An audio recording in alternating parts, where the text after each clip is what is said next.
Lesson 4.1, Polynomial Functions. It's Best Standards MA 912, AR 1.1, F 1.7, and AR 6.5. So previously we studied some polynomial functions in a previous module. Right now we're going to talk about power functions. So a power function is any function that is in the form of f of x equal to ax to the n. A is going to be a non-zero value as well as n. So the a value represents the leading coefficient, and n is the degree in which the value of the exponent. So if a polynomial function is a positive integer, we know that as a monomial. So we're going to have some degree concepts that we need to talk about. The first one is if it's a parabola opening up. So if it's a monomial function, so the degree is going to be even. The leading coefficient is going to be positive. And behavior is going to be as is. As x goes to negative infinity, it's going to positive infinity. As x goes to positive infinity, f of x is also going to positive infinity. So obviously the domain is going to be all real numbers, and our range is going to be all real numbers greater than or equal to 0. The next one is talking about the odd functions. The degree is going to be an odd value. Also, it's going to be positive, and behavior as x goes to negative infinity, y is going to negative infinity. As x goes to positive infinity, y is going to positive infinity. So those are your power of 3, power of 5, power of 7s. Again, your domain is going to be all real numbers, and in this one, our range is all real numbers. The next one is when it's opening down. So again, we're an even degree. Our leading coefficient is negative. The only thing that changes is our end behavior. As x goes to negative infinity, our y's are going to negative infinity. As x goes to positive infinity, our y's are going to positive infinity. And in this instance, our range is all real numbers less than or equal to 0. The odd values, again, the degree is odd. We are negative. And behavior as x goes to negative infinity, we are going to positive infinity. As x goes to positive infinity, we are going to negative infinity. Again, our domain and range is all real values in this instance. So when we look at another key concept is that an odd degree monomial is always going to have at least one real 0. An even degree monomial may have any number of real numbers or no real zeros. So again, an odd will hit the x-axis one time. An even degree one will hit the x-axis 0, 1, 2 multiple times. We don't know until you graph it. In example 1, it says end behavior of a degree of a monomial. Describe the end behavior of f of x equal to negative 2x cubed, using the leading coefficient and degree, and say the domain and range. So first thing, we're going to identify specific things. Our leading coefficient is a negative 2, which is negative. The degree is a power of 3, which is an odd value.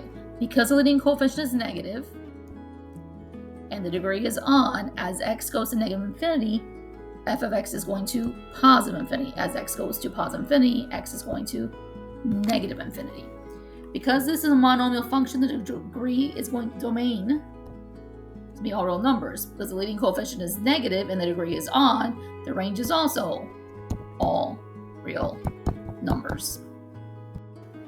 Okay, in learning about graphing polynomial functions, we need to know that when we're graphing polynomial functions, we need to be in polynomial in one variable. It's in the form of a sub n x to the n plus a sub n minus 1 x to the n plus 1, n minus 1 plus, and it keeps going until we get to a sub 2 x to the power of 2 plus a sub ax sub 1 plus a naught, where a sub naught is not equal to 0. Okay, so normally we are always going to be in decreasing from greatest to least degree. This is known as the standard form. The degree of the polynomial is going to be the leading power of the leading coefficient. A polynomial function is going to be continuous. That can be described as a polynomial equation in one variable. So we've learned before about constant. So we learned before about the constant. That's just saying y equal to a number. Then we had our linear, which is y equals mx plus b, if you want to think about it. We've had the quadratic, which we just finished going over. It's in the form of y equals ax squared plus bx plus c. And then cubic. That's in y equals x to the power of 3. A quartic value is a fourth degree polynomial function. A quintic is a fifth degree polynomial function. Normally, we don't call them those anymore. We just say it's a fourth degree polynomial and a fifth degree polynomial. So in example 3, they want us to do the degrees and leading coefficients. So it says, state the degree and leading coefficient of each polynomial in one variable. It is not a polynomial in one degree. Explain why. So when we look at the first one, the leading coefficient, you have to be in decreasing power. So it goes power 4, power 3, power 2, power of 1, plain number. So we are in decreasing power. Our leading coefficient value is going to be a 2, and the degree of this one is a power of 4 for our degree. When we look at the next one, there are only 2 terms, but power of 3 is the highest power, and the leading coefficient is 7. So our degree is a 3, which means it's cubic, and then our leading coefficient is a 7. When I look at C, it says 4x squared minus 2xy plus 8y squared. Okay, it is a polynomial, but not a polynomial in one variable. There's 2 variables involved, x and y. So you can factor, but not graph. The next one, D, says power of 5, 4, power of 3, power of 2, power of 1, plain number. So it is in descending order. In front of that x to the 5th, there is a degree. It's a coefficient value of 1, and the degree is 5. So our degree is a power of 5, which makes it quintic, and our leading coefficient is 1. When we look at example 4, it says evaluate the graph of polynomial function. So it says the density of the sun in grams per centimeters cubed is expressed as a percent of the distance from the core of the sun to its surface, and it can be modeled by a function. They gave us a function they want us to use. It says f of x equals 519x to the 4th minus 1630x to the 3rd plus 1844x to the 2nd minus 889x plus 155. And x represents the percent as a decimal. So at its core, x is 0. At its surface, x is 1. So in this problem, they wanted us to find the core density of a sun at a radius of 60% of the way to the surface. So because we need to find the core density at a radius 60% of the way to the surface, that means x that we're going to use is 0.6. So we're going to replace x with 0.6 and simplify. Remember, it said the core, x was 0, the surface was x equal to 1. They want us to find in between the two. The density is 60%. That means it's 0.6. That's where it came from. So we're going to take our equation and plug in 0.6 for x. So it's 519 times 0.6 to the power of 4 minus the 1630, 0.6 to the power of 3 plus 1844, 0.6 to the 2nd minus 889, 0.6 plus 155. When we do our math with the calculator, the first number gives us 67.2624. The next number down would be minus 352.08. Then we're going to add 663.84, subtract 533.4, then add 155. And then we come out with a total of, and we end up with 0.6224. 0.6224 grams per centimeters cubed.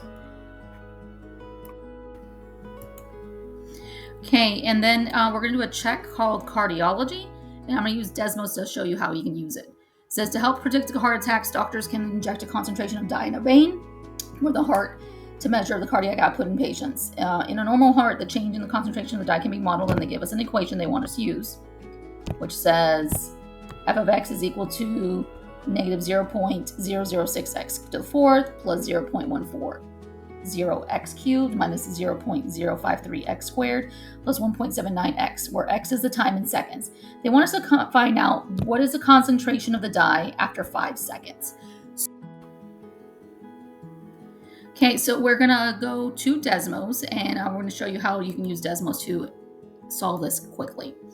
So instead of typing in the value of 5 in for x and plugging in, you're going to type your equation, y equals negative 0.006 x to the fourth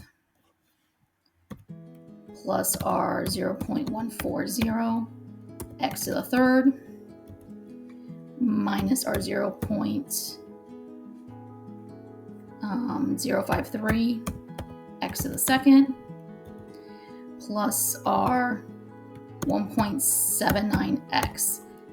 For your first one, we're going to plot the first one. Now, remember, we're substituting 5 because they said after 5 seconds. 5 represents the x, so I'm going to say x equals 5. And I'm going to go home so I can zoom in a little bit so I can see where my graph is. And I'm going to basically move my graph up until I see where does it hit. Does 5 of x give me a result of y value? So when time is 5 seconds, the y value is 21.375. That is the percent left of the dye. So we have 21.375 left of our dye piece. In example 5, it wants us to identify the zeros of a polynomial function. So it says use the graph to state the number of real zeros of the polynomial function. So remember, real zeros are where they hit the x-axis. So when we look at our things, the real zeros hit at x equal to negative 2, 1, and 4. So we cross the x-axis at negative 2, 1, and 4. So there are 3 real zeros. When we look at our check problem, it says use the graph to state the number of real zeros. So I cross here between the negative 6 and negative 4. So I'm assuming negative 5. Then again at negative 3, at positive 3, and then at positive 5, so we have a total of 4 real zeros. In example 6, it wants us to compare polynomial functions. So to examine f of x equal to x cubed plus 2x squared minus 3x and g of x shown in the graph. So for part A, it says graph f of x. So in order to graph f of x, we are going to plot it right on the same curve. So they gave us the negative 3 equal to 0. We have that one. When x is negative 2, we are at 6. When x is negative 1, we're at 4. When x is 0, we're at the origin 0. When x is 1, we're again at 0. When x is 2, we are at 10. And then when it's equal to 3, they told us it's at 36. So again, we're substituting the values for x to create a table of values, then plot the points and connect them with a smooth curve. Now, when they want us to examine them, we can do comparisons between the two. This one had a total of 1, 2, 3. This one has 3 real zeros. This one has 1, 2, 3, 4 zeros. We can also compare them to the fact that this one, as x goes to infinity, f of x is going to infinity. As f of x goes to negative infinity, f of x is going to positive infinity as well. And this one, because it has the loop, this is either going to be, this is an odd value, odd exponent, which means f of x function is more likely it is an odd function. When I look at the g of x, the given graph they gave us originally, that is both, it looks like a w, so that is an even function. Their end behaviors are different between the two. So when we look at part B of it, when we're analyzing the extrema, it says which function has the greater relative maximum. Remember, max would be a peak. So f of x is going to have the relative max when we look at our graphs. F of x has a peak here. Highest value is 6. When I look at my g of x given to me, the peak there is about 2.5. So f of x has the relative max because of y is equal to 6. G of x has the relative max between 2 and 3. So f of x has the greater relative maximum. When they want us to analyze the key features, again, we're comparing the zeros, the x, y intercepts, and then behavior. So in the zeros for f of x are table values.